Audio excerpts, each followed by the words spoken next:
Good morning, everybody. Welcome live from the heart of Zurich with my esteemed guest, Léonard.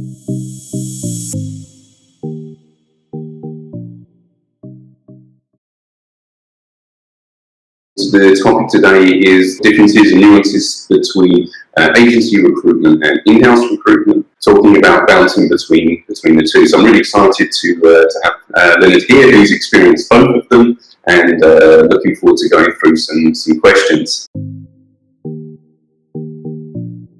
First question to go lightly into the topic is really, what's the kind of day-to-day job in an agency versus in-house? In agencies, the biggest focus is really on finding clients, finding mandates, and then finding candidates. In-house, the main difference is there, you don't have to look for clients, which means that your focus is really on looking for candidates. On a daily basis, it means that you have in-house more meetings with your hiring manager, and that you are really focusing on the search space. Searching on databases, in the network, calling a lot of people.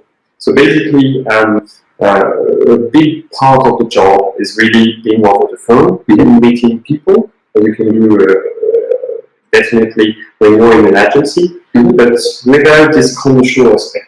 And I think that's the major shift in terms of mindset also, because at the end of the day, if you bring some candidates into the process, you really work for the future of the company. If you bring a candidate to your clients, the client can see all the candidates, can have all the relationships, you can work with several headhunters at the same time. So you work for yourself and your candidates, indirectly for your clients.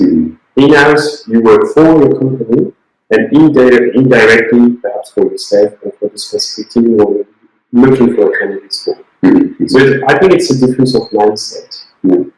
Yeah, I think we were talking about this the other day. I think one of the things you mentioned which really resonated with me as well is that on the agency side, you can somehow pick and choose the positions that you're working on, and also if a position is tough, you can decide to say, hey, this is a hard one. I think I'm going to move on to the next one, or let's say if it's too time intensive and things like that. It's an overapproach because in-house you can't get rid of any position. For instance, you have a very complex search, and after 3 or 4 months you have no good candidates, or your hiring manager has seen 10 or 12 very good candidates but is not satisfied. You cannot say, well, I'm sorry, but go and see someone else. You have to find someone, so you can have the search for 1 or 2, 6 months sometimes when it's really hard to fill, just because you cannot rid of it. And that's an important aspect, because it means that if you have a strong relationship with your client in an agency, then to a certain extent it no longer works. For any reason, if you can't find a candidate, so the client has decided no, that will be you because they know it consider that you are too expensive or whatever, you can find new clients. In-house with your hiring manager, even though sometimes he can be or she can be very tough on you, you have to find the candidate at the end of the day, and you are the one who is responsible for that. You have the accountability until the end, until we find a solution. Because more than finding someone, it's really finding a solution for a business. But I guess then also the expectation setting and also handling it up together with the hiring manager to understand, okay, the search has been done in many different ways, you've exhausted certain avenues, and now you're at a point to say something needs to change. And I think perhaps, correct me if I'm wrong, maybe I would assume that would be easier in-house to have that conversation from an agency point of view, to say, Mr. Clark, what you're looking for is actually the purple unicorn, as we sometimes say. I'm not sure it's really easier. I think for me it's a matter of personality of the person you have in front of you. But if you're a client when you're an agency or your hiring manager internally in a specific business, if he or she is open-minded, if she or he understands exactly what you have been doing, that we identify, 120 candidates, contacted 50 of them, had a discussion with 25 of them, and at the end he interviewed 10 people. It's okay, you have figures, this is very concrete, this is what we have been doing this past few months. So sometimes some clients or some hiring manager including are very open and consider that we should shift something because what we are looking for perhaps does not exist on the market.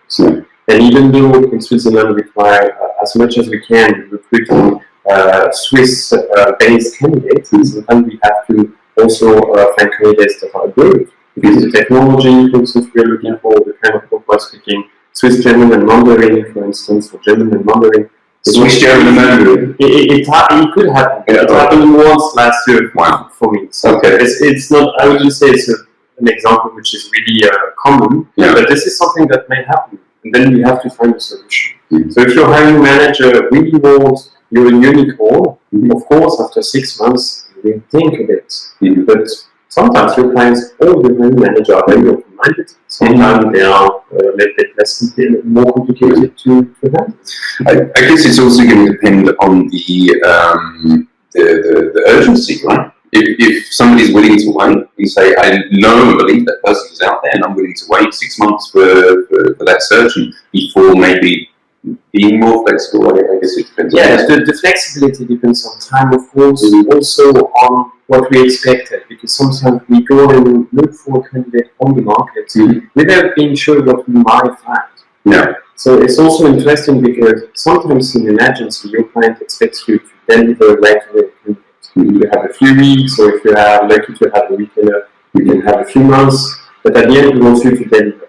With your internal hiring manager, sometimes they already know the market very well, so they know that the probability we find a candidate or the unicorn we are expecting is very low. So they know that perhaps sometimes we can have a shot for 3 weeks or 1 month to look at exactly the requirements we are looking for. And after 1 month, we have this discussion from the very beginning. After 1 month, we say, okay, if in 1 month you don't have any candidates, we'll be flexible on this aspect and this aspect.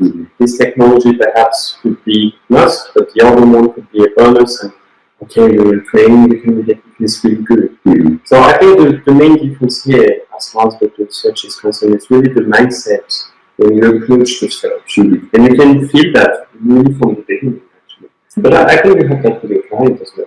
Yeah, absolutely. I think it's always about setting expectations, understanding the urgency. And I think that's part of our job, or a key part of our job, to really delve deep and understand what minimum requirements are. A simple example: never post a job advertisement asking for German unless it's absolutely essential, or at least make it clear. The amount of times that I worked on positions approaching a client where it said it needed German fluency, and the client said to me, actually, it would be nice to have, thinking of all those people that have been excluded. But so I think it's about setting expectations and really understanding. And definitely it's also our role to really challenge the hiring manager. Could it be a client agency or a hiring manager? For me, my role is sometimes to say, okay, you want the guy who speaks 3 languages. Okay, but are we sure he will use the 3rd language? Are we sure of that? So to what extent will you use that? On a daily basis, once a year, because you have one client in your overall portfolio which fits Mandarin, for instance. And when we have this discussion very frankly, it could be a bit annoying if you have someone coming and say, hey, are you sure?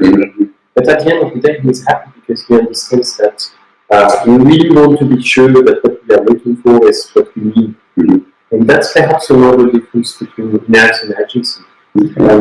You can challenge more your hiring manager because you really work with a strong partnership on the long run. Because I can have sometimes several positions with the same hiring manager. In agency, you are more focusing on sometimes the same kind of profile with several clients. So I would say it really depends on the configuration you are in. You have your first position in-house. What was the biggest challenge for you in the beginning? I would say the first question I asked myself was, how can I be sure that the candidate I bring into the process, when the candidate, is the right one? Okay? Because when you are used to having a relationship with a specific client, you know a bit the company, but the other side, the idea you have of the company is only what your clients do. In-house, it's a bit different because you have your own perception, your insight, you meet people, and sometimes you work hand in hand with the business. So the main challenge is to be sure that the candidate you bring at the very beginning, when you don't know that much the company because you're new, after you have your first mandates or your first positions to look for after, I don't know, a few days, sometimes the first days. So you don't know exactly what could be the good fit for the company, even though, of course, you have your own ID, otherwise you wouldn't have been hired inside the company, and you have interest in that. But that's the biggest challenge, I think. I mean, it was for me. Another challenge, which was also important, was really to understand what are the expectations. Because sometimes, as with any new clients, I would say, when you are in agency, some clients can be very patient, some clients need to have a strong cocooning or to have you over the phone every 2 days. Others rely on you from day one, or you have to really win the trust.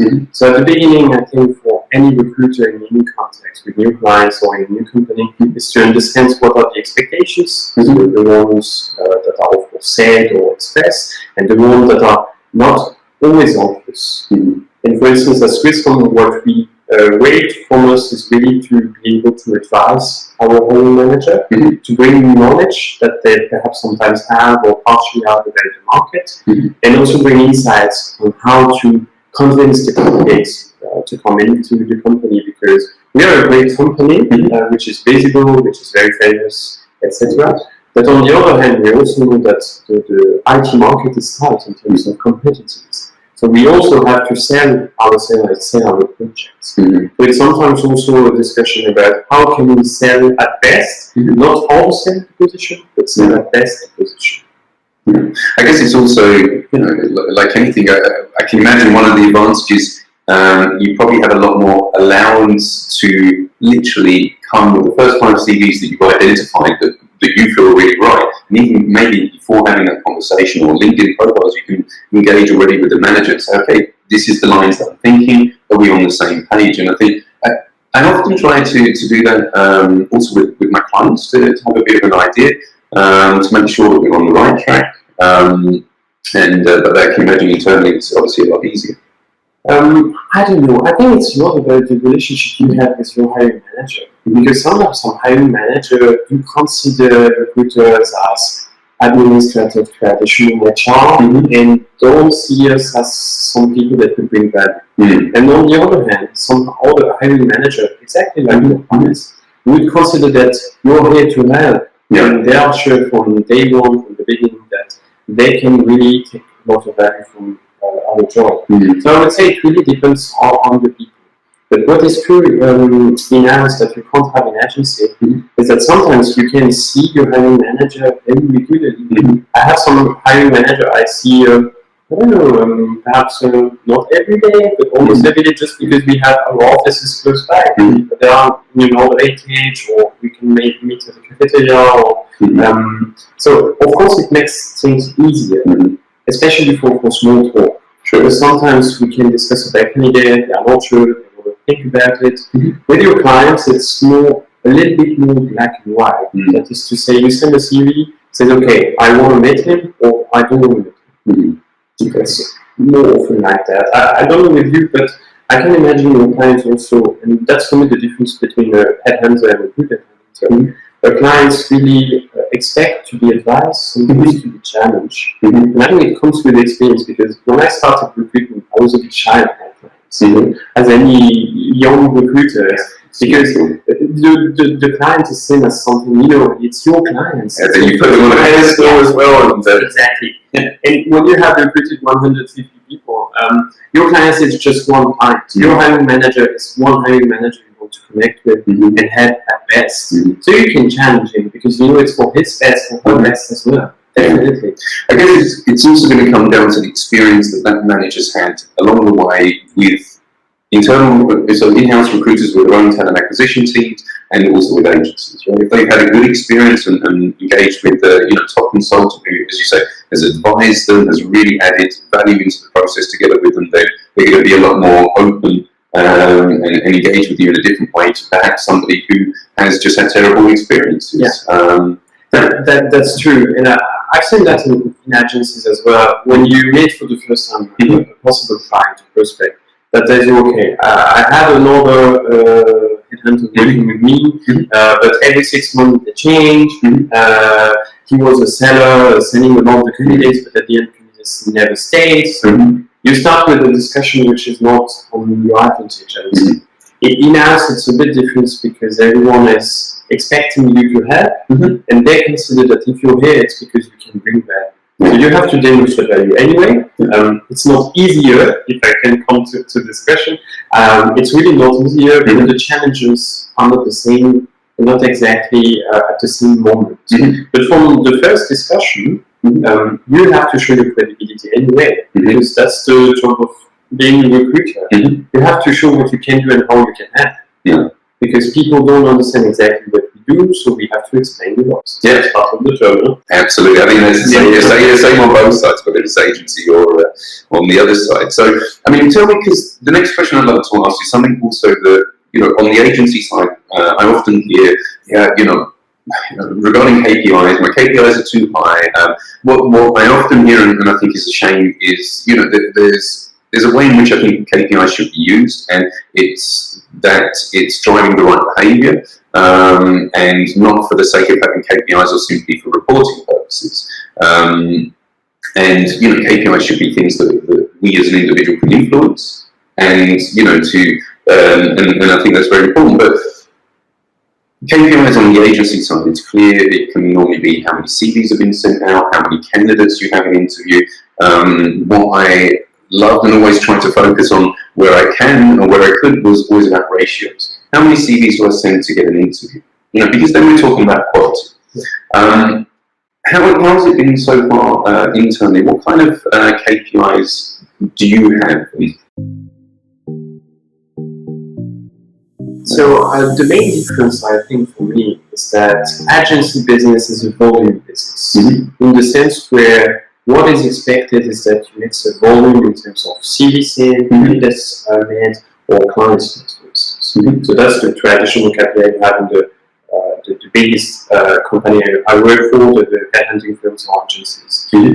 In-house, we are more focused on the quality of what we are doing. And especially, I think it's also one of the elements in the DNA of Swisscom to be really focused, strongly focused, hardly sometimes focused on quality, which means that the KPI, the time to hire, for instance, which was is important, is relevant because it's also a way to say, hey, here is what we have been doing in 3 or 6 months, for instance. And if we have a position more than 3-4 months, it means that perhaps we could do something better.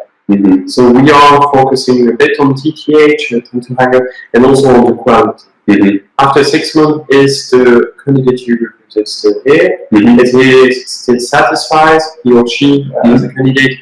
Is the hiring manager and the team also satisfied? So I think that there's a slight shift between agency and in-house where we are less on the volume when we speak about the relationship we have with the candidates or the expectation we have on the recruiter, and more on the quality side of the work, and sometimes on just finding solution. Because especially in our configuration where we have 15 which recruit, I have some positions that come from the other team after a few months, because if they can't have anyone with a very nice advertisement, with the network of the hiring manager, and that's where we bring some value, because we go on the market hunting.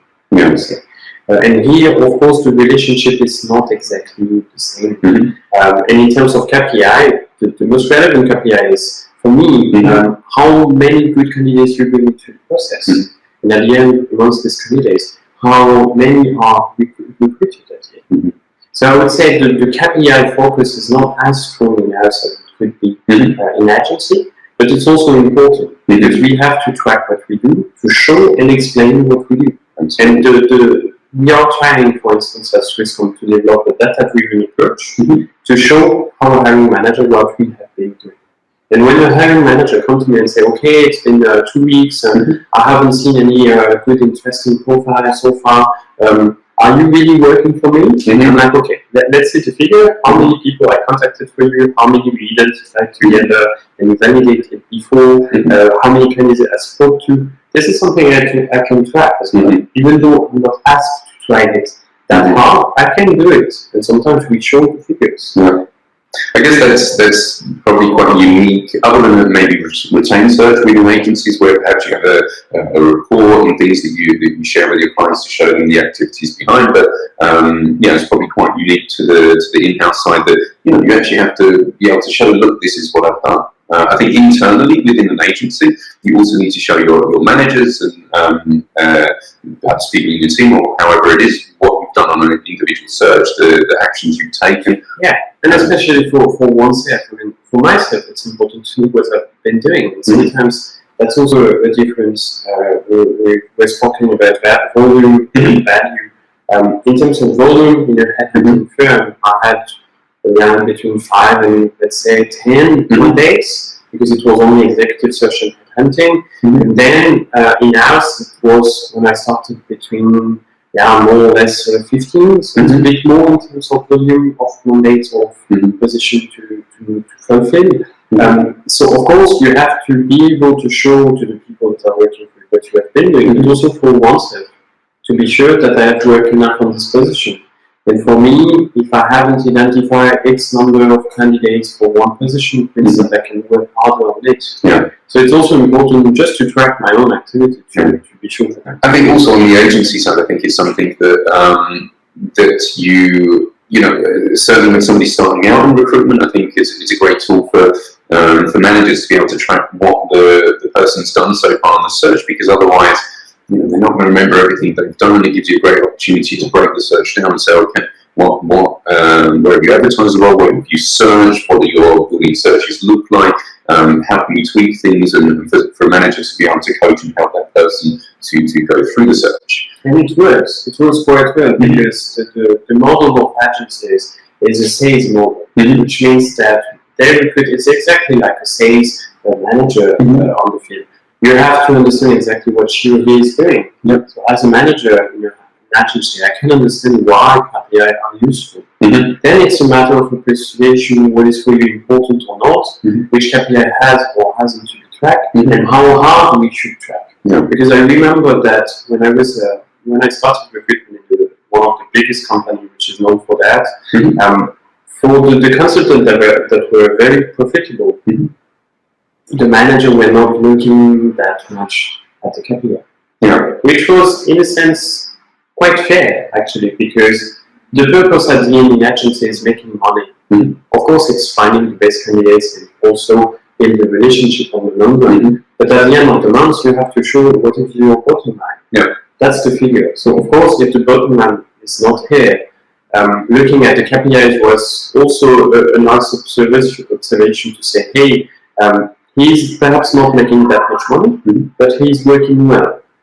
And it's a long process because when you start an agency, most of the time you have to build your own portfolio, and you cannot win 20 clients in just 3 months. It takes time to build relationships. Yes, which can lead me a little bit into the next question. I guess what I'd be curious to know is how different are the relationships between candidates from the agency side and where you are? I wouldn't say there's a very big difference because at the end we try to attract them, we try to bring value also in the relationship, and at the end I try to maintain relationship over the time with the best candidates.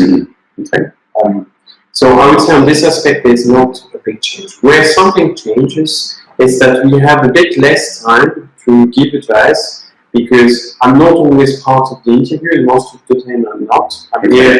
My job is really focusing on the search, that is to say on the sourcing. So of course we make candidates, and especially for the most complex project, and for the very senior position, I could do some interview, but most of the time I don't do so many interviews as you did in agency. In agency I had between 10 and 15 interviews every week.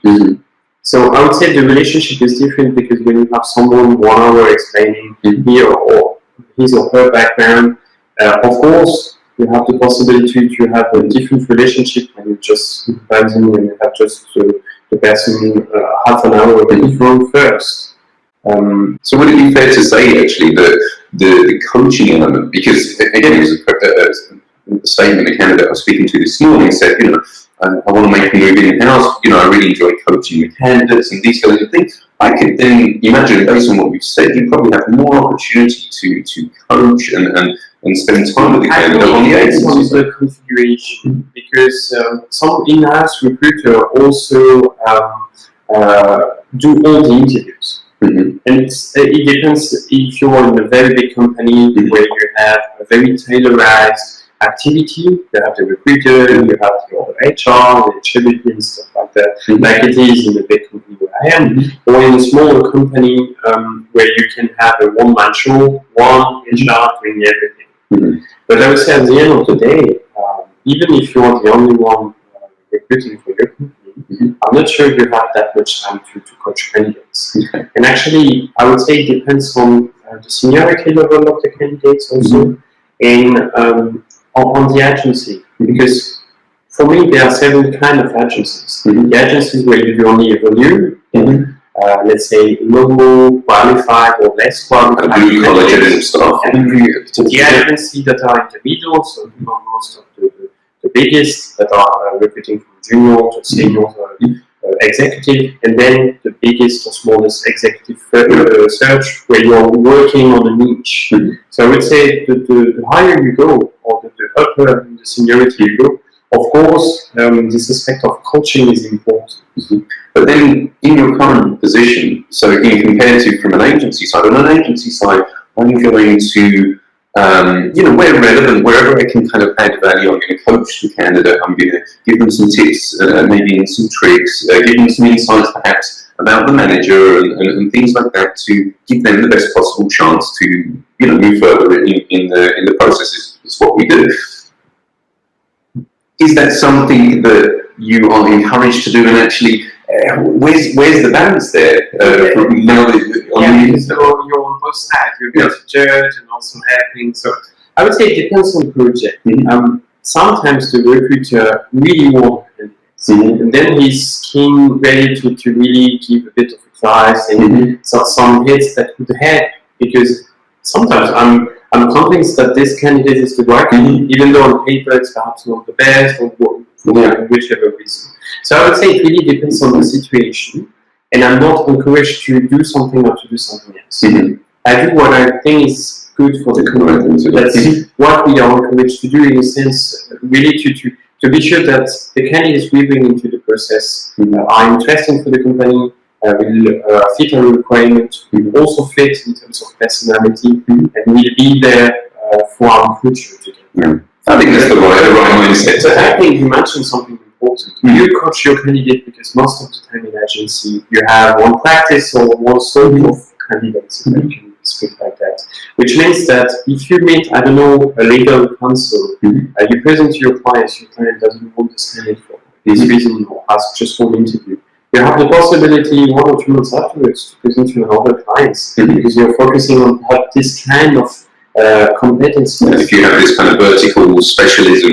In-house, the main difference is that sometimes you may have one position with, for instance, one technology, and this technology or this kind of position, another one perhaps in 1 year, which means that you don't have the possibility to always present one candidate to several internal clients in comparison to the clients in agency.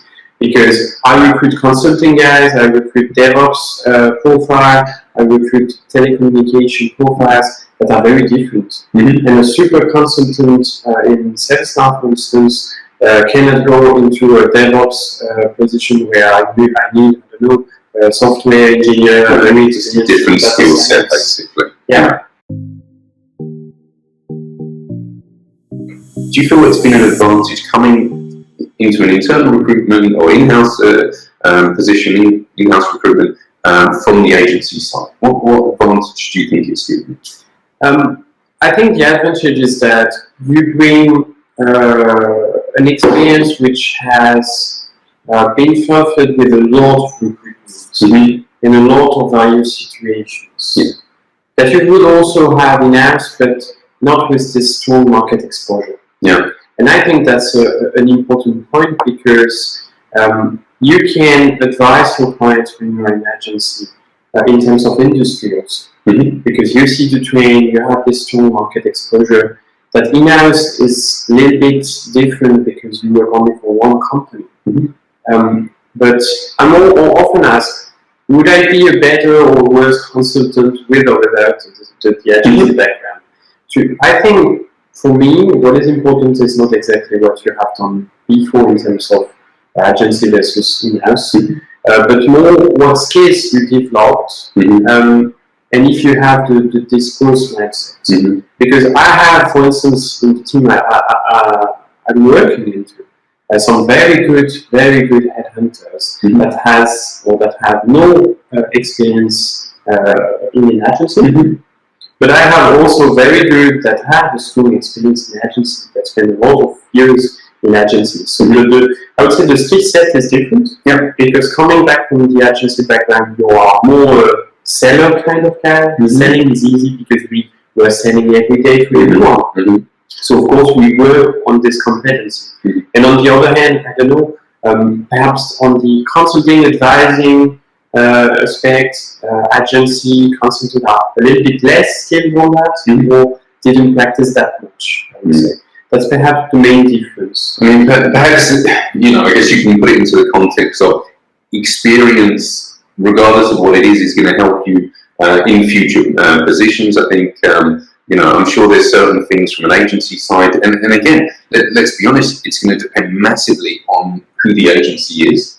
As well on what the kind of training is like, because there's agencies that have fantastic training and onboarding and really, I'm speaking to recruiters every day, and I'm surprised sometimes that Well, yeah, I mean, I engage with people, for example, that haven't had to headhunt or source. They don't really know who've been searching. They don't know how to put that together. But with a very clear reason why. Maybe they're at a company where the database is so fantastic they can actually find the talent in their database. So it doesn't mean that then moving to another company is going to be an expert sourcer and recruiter on that side. There's still going to be a learning that they'll need to go through. And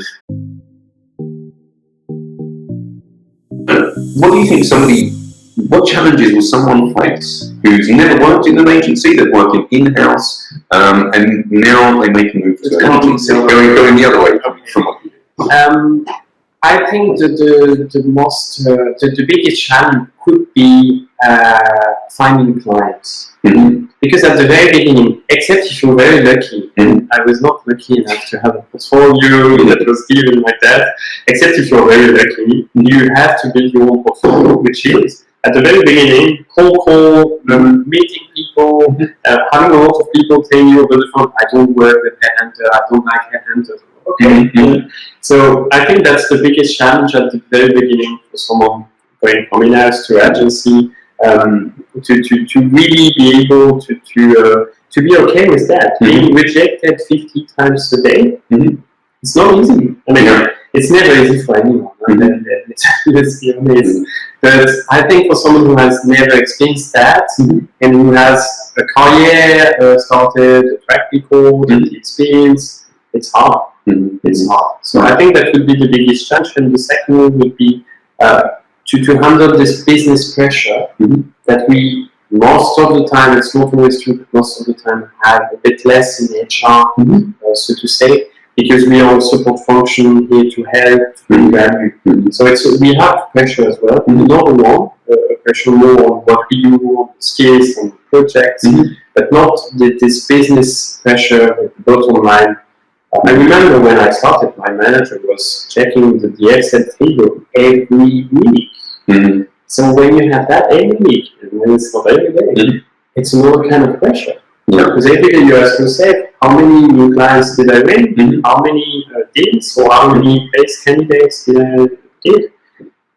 Well, I think you're also referring and obviously leveraging on your experience from the sales side of things on the agency side, but I think also the way that the agency business is growing and developing because of scarcity of talent, when we talk about in the tech space, that actually the roles themselves are being split. You have sourcers and recruiters within agencies that work in a very different way, that don't have the same kind of perhaps pressures as perhaps the when you talk about bringing in the revenue, yes, they need to find candidates, they need to make placements as well, but perhaps it's just a slightly different dynamic. It's a different type of pressure as a recruiter on the candidate side compared to being either a 360 or somebody hunting and bringing in business. If you look at the various agencies or headhunting firms that exist, you have three models that are the main ways.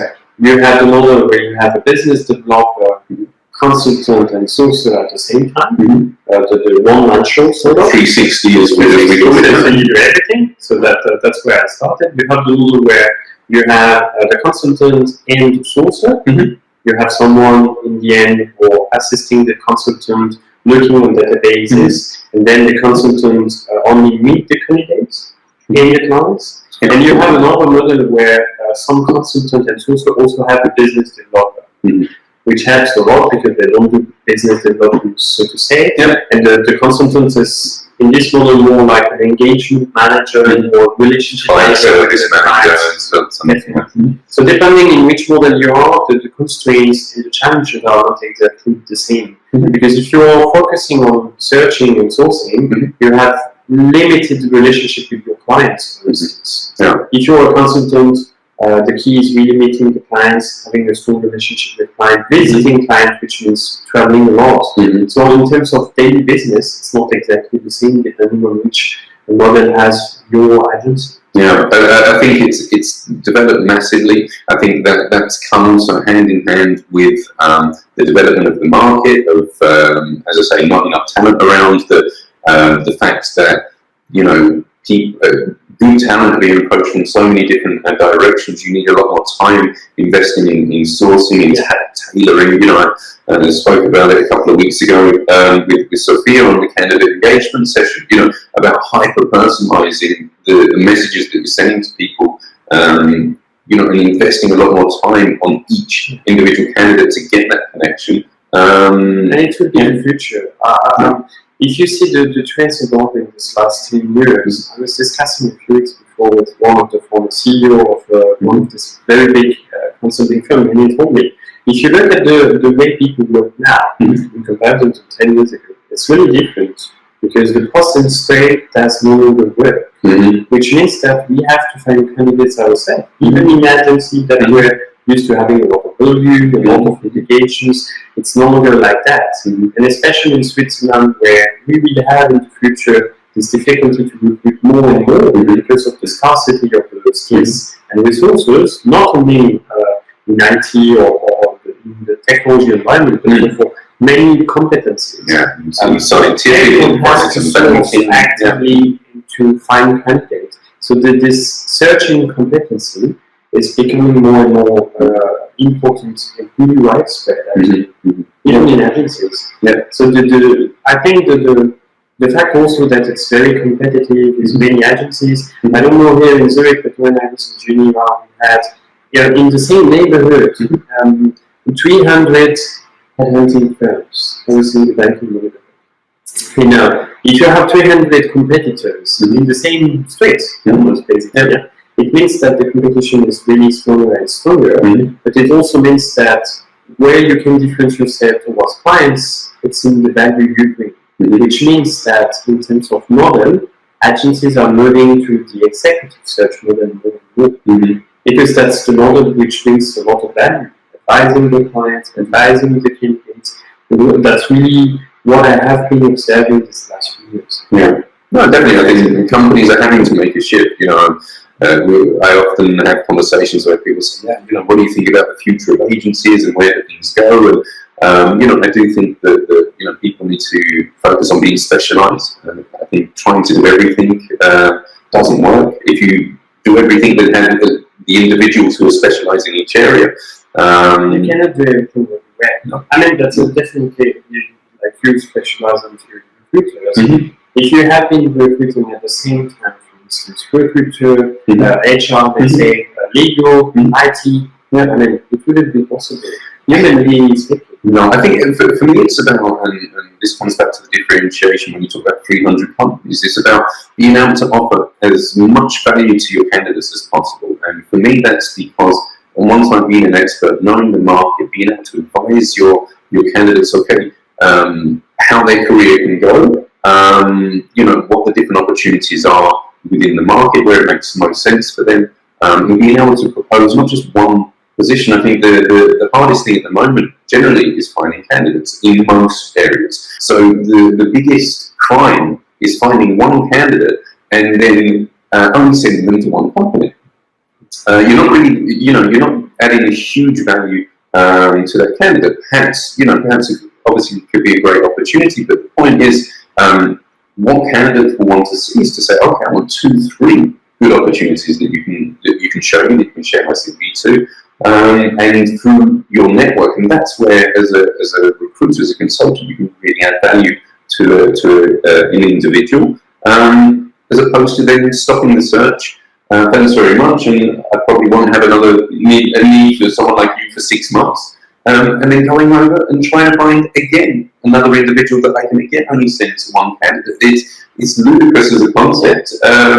But in-house, that's definitely a difficulty to say, okay, we have a great candidate here for any specific reason, it doesn't fit with this specific data. I can see what can you do. Yeah. So at Swisscom, we build pools of candidates, and we try to discuss a lot between our team. We have several headhunters, so we discuss and exchange a lot of profile, so that we are sure that if we have a good candidate, we try to find another option. But to be honest, it's not always possible. At the moment, there are many possibilities on the market, because everyone is expecting or looking for IT competencies, but sometimes for one specific technology, I have one position here. It could depend on the technology, and sometimes we can hire someone for another position, and the position we contacted him over for. It happens. Unfortunately, it happens, and it's very positive. But on the other hand, we know that the possibilities are quite limited anyway. So I guess you can maybe do a bit more for your candidates on the agency side. You've been able to really help them. I would say the relationship with candidates in agency is very personnel, very personal. In-house, it's also as personal, but it's also a relationship with the overall company. Because the candidate might know your hiring manager, the team, or the product manager in the team, or whoever at the company. So I think that's where it operates a small shift. So, what would you say has been your biggest learning? What your biggest learning has been now from the experience in-house over the last year? That's a difficult question, because I learned so much, so I have to really think what would be the biggest learning. I think for me, the biggest learning was first this IT telco environment, because I was responsible for the support function practice before. I started with recruiting HR, because I was before an HR consultant, so it made sense when I started recruitment.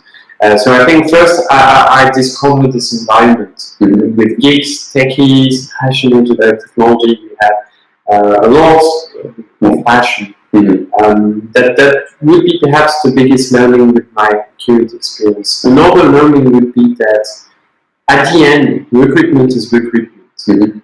And we have to have the ideal candidate with the best competencies possible, with the best fit possible in terms of personality, expectations, and stuff like that.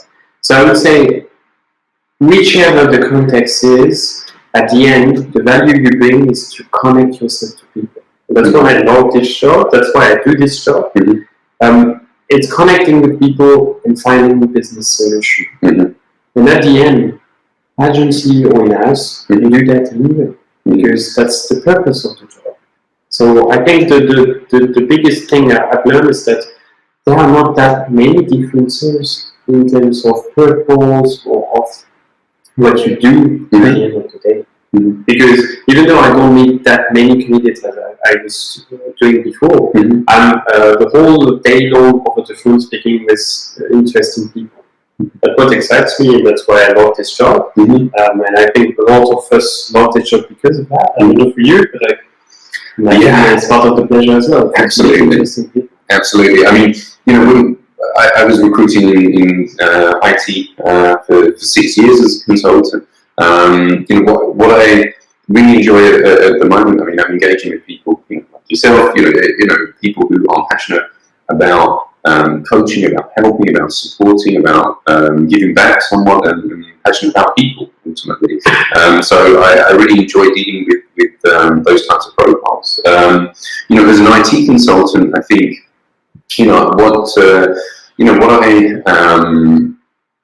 what I really appreciate now personally. So as an IT consultant before, I wasn't an IT expert. I was a recruitment expert, recruiting in IT, and I tried to understand as much as I could around the technologies and about what my clients needed. But I think that what I really enjoy now is that I'm recruiting recruiters, and this is something I've been in the industry for 12 years. I've hired recruiters, consultants, team leaders, directors, and it's something where I feel like now, not only am I the recruitment expert, I'm the subject matter expert as well. And I guess I know, like it was for you at the beginning, coming in and recruiting HR people, coming from a HR background, on another level. And I think that, we see in the life science space, for example, a lot of the recruiters have a background in life sciences, and I think that gives a huge added value to the clients as well. And, for me, I really love recruiting recruiters and working in that space, basically. And what makes you a good recruiter in comparison? I mean, you see many more recruiters than I do, of course, so that's an interesting question.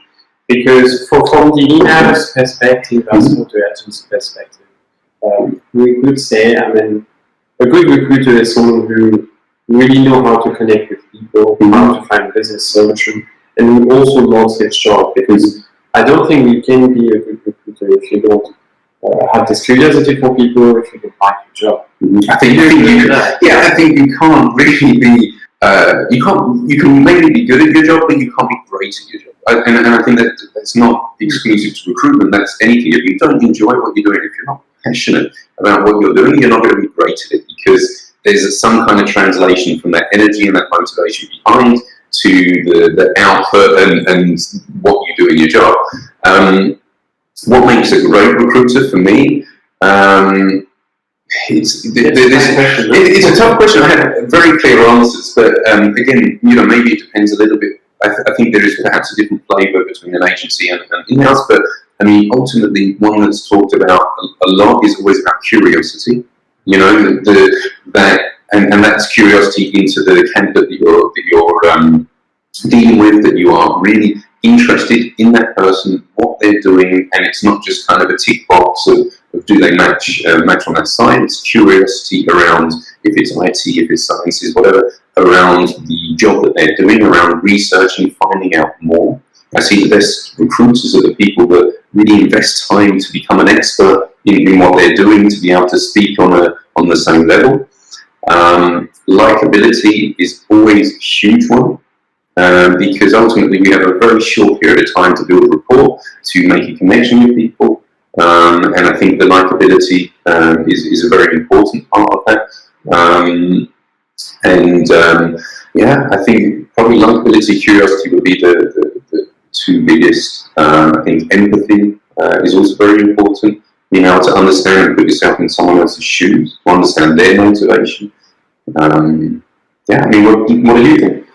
Well, yeah, I agree with that. Curiosity, empathy, definitely the capacity to not let the situation as it is, constantly challenge the status quo, challenge what it is, and challenge ourselves, what we know, what we don't know.